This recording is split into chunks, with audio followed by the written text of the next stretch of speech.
ఈ ముగ్గురు వ్యక్తులు అన్నట్టు తెలుస్తోంది. వాళ్ళ ముగ్గురు పేర్లు కూడా సిద్ధార్థ, జగదీష్, అన్నప్ప అని చెప్పి అప్పట్లో పోలీసులు నిర్ధారించారు. వాళ్ళని అరెస్ట్ చేశారు. తర్వాత రోజున అంటే నవంబర్ 13వ తేదీన వాళ్ళని తీసుకెళ్ళి జైల్లో పెట్టారు. వాళ్ళకి శిక్ష విధించారు. అయినప్పటికీ కూడా వాళ్ళు కొంతకాలంగా జైల్లోనే గడుపుతున్నారు. ఇంకో ఇక్కడ మనం చూస్తున్నాం విజువల్స్ పై వీళ్ళే ఆ నిందితులు. ముఖ్యంగా ఓవరాల్గా 7 కనిపిస్తున్నారు ఇక్కడ. ఈ నిందితులు ఎవరో నేను తర్వాత చెప్పే ప్రయత్నం చేస్తాను. ఇప్పుడు నేను ఎవరైతే చెప్పానో సోమును చంపిన సిద్ధార్థ, జగదీష్, అన్నప్ప అనేవాళ్ళు, వాళ్ళకి సంబంధించిన వాళ్ళు అయితే వీళ్ళు కారు. సో ఇటీవల బెయిల్పై విడుదలయ్యారు ఏ నిందితులు సోమును చంపిన సిద్ధార్థ, జగదీష్, అన్నప్ప అనేవారు. అయితే ఎప్పుడైతే నవంబర్ 12వ తేదీన సదరు భార్య ముందు గిలగిల్లాడుతూ విలవిల్లాడుతూ నిందితులు చేసినటువంటి దారుణమైన మారణకాండకు తన భర్త బలైపోయాడు, ఆ రోజే ఆమె విపరీతంగా బాధపడింది. అఫ్కోర్స్ బాధ అని చెప్పడం చాలా చిన్న పదం. యాక్చువల్గా చాలా ఒక రకమైనటువంటి మనోవేదనకు గురైపోయింది. ఆమె బాధ వర్ణనాతీతంగా ఉంది. అయినప్పటికీ కూడా ఆమె ఎక్కువగా ఎక్స్ప్రెస్ చేయలేదు. 6 నెలలుగా ఒక రకమైనటువంటి కక్ష భరిస్తూ వచ్చింది, బాధ భరిస్తూ వస్తుంది, ఆవేదన భరిస్తూ వచ్చింది. కానీ ఎప్పుడైతే ఆమె ముందర భర్త దారుణంగా చంపబడ్డాడో ఆ రోజే ఆమె అనుకుంది, నా భర్తని చంపిన వాళ్ళని ఎట్టి పరిస్థితుల్లో ఇంతకంటే దారుణంగా సరిగ్గా ఇదే ధాబా దగ్గర, ఏ ధాబా దగ్గర అయితే నా భర్త చంపబడ్డాడు ఆ ధాబా దగ్గర వాళ్ళని అంతే దారుణంగా కర్కశంగా చంపి తీరతాను, అప్పటిదాకా నా మెడలో ఉన్న మంగళసూత్రం కూడా తీయను అని చెప్పింది. అదే ధాబా దగ్గర అదే హత్య కరెక్ట్గా నవంబర్ 12న ఎప్పుడైతే ఇన్సిడెంట్ జరిగిందో 7 నెలల నుంచి కూడా భరిస్తూ వచ్చింది.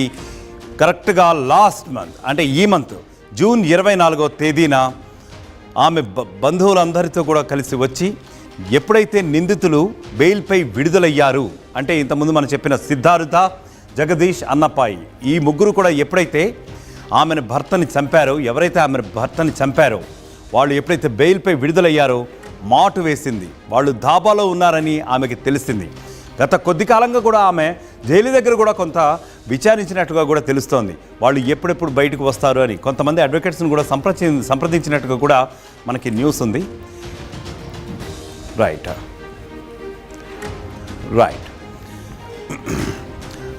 ఇక ఇదే దారుణ ఘటనకు సంబంధించి మా ప్రతినిధి శిల్ప మరిన్ని వివరాలు అందిస్తారు. శిల్ప, ముఖ్యంగా చెప్పండి, కర్ణాటకలో ఒక భార్య శపథం చేసి మరి తన భర్తకు హత్యకు కారకులైన వాళ్ళని అతి దారుణంగా చంపించేసింది వాళ్ళ కుటుంబ సభ్యులతో కలిసి. దీని గురించి మీ దగ్గర ఉన్న అప్డేట్ ఏంటి? కలబుర్గిలో గత ఏడాది నవంబర్ 12న భాగ్యశ్రీ భర్తని హంతకులు అత్యంత కిరాతకంగా అతని చంపేశారు. తన కళ్ళ ముందే తన భర్తని అత్యంత కిరాతకంగా చంపేయడంతో దాన్ని జీర్ణించుకోలేకపోయింది. తన కళ్ళ ముందే భర్తను హత్య చేయడంతో కుమిలిపోయిన భార్య అతని మృతదేహం ముందు ప్రతిజ్ఞ చేసింది.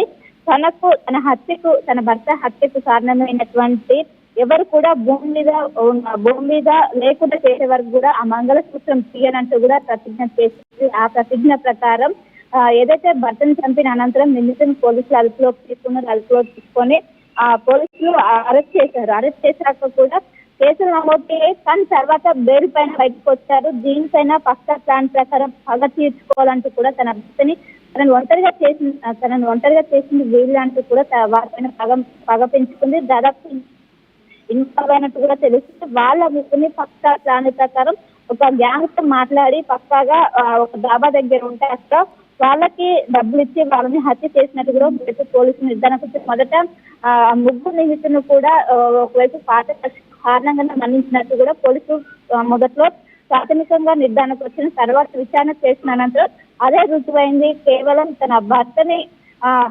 అత్యంత దారుణంగా హత్య చేసినందుకు అది మనసులో పెట్టుకొని ఆ ముగ్గురిని హత్య చేసినట్టు కూడా ఒకవైపు పోలీసులు ఇప్పటికే నిర్ధారించారు. ఇప్పటికే భాగ్యశ్రీ కావచ్చు, ఇప్పుడు సుపారీకి ఎవరైతే హత్య చేశారో వాళ్ళ ముగ్గురిని కూడా ప్రస్తుతం పోలీసులు అదుపులోకి తీసుకొని విచారిస్తున్నారు.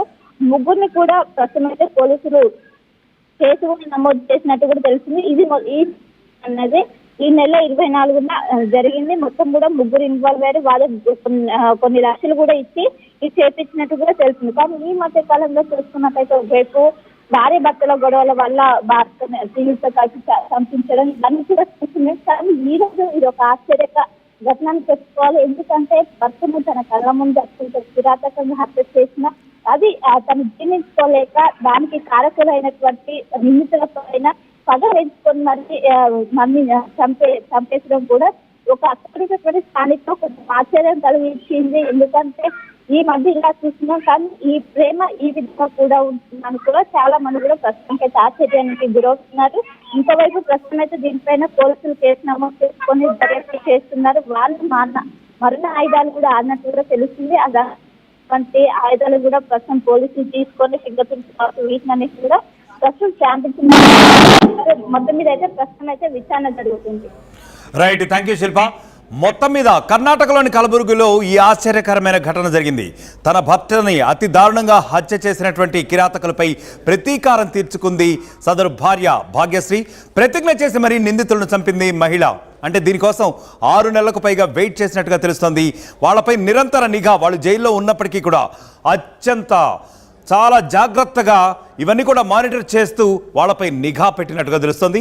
గత ఏడాది నవంబర్ 12న తన భర్త సోమనాథ్ ఎప్పుడైతే హత్య చేయబడ్డాడో అప్పటి నుంచి కూడా ఆమె మంగళసూత్రం తీయను, నా భర్త ఎవరైతే హత్య చేయబడ్డాడో అతన్ని హత్య చేసిన నిందితులు ఎవరైతే ఉన్నారో వాళ్ళని కూడా అదే రేంజ్లో, అదే ప్లేస్లో, అదే ధాబాలో చంపేంత వరకు కూడా నేను మంగళసూత్రం తీయను అని చెప్పి ప్రతిజ్ఞ చేసింది. ఆ ప్రతిజ్ఞ ఆమె ఈ విధంగా నెరవేర్చుకుంది. సోమనాథ్ను చంపిన సిద్ధార్థ, జగదీష్, అన్నప్ప ఈ ముగ్గురిని కూడా చంపడానికైతే ప్లాన్ చేసింది. అయితే సిద్ధార్థుడు అనే వ్యక్తి, జగదీష్ అనే వ్యక్తి ఇద్దరు కూడా అక్కడే ధాబా దగ్గర చంపబడ్డారు. అన్నప్ప వ్యక్తి అనే అతను పారిపోవడానికి ప్రయత్నించినట్టుగా తెలుస్తోంది.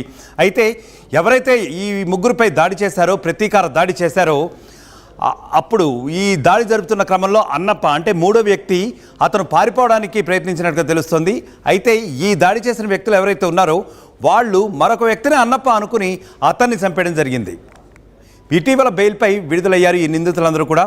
ముగ్గురి హత్యకు కూడా సోము భార్య భాగ్యశ్రీ పక్కాగా స్కెచ్ వేసి మరీ చంపినట్లుగా చేసిన విషయం తెలుసుకుని ఇప్పుడు పోలీసులే మరింత ఆశ్చర్యపడే విషయం ఉంది.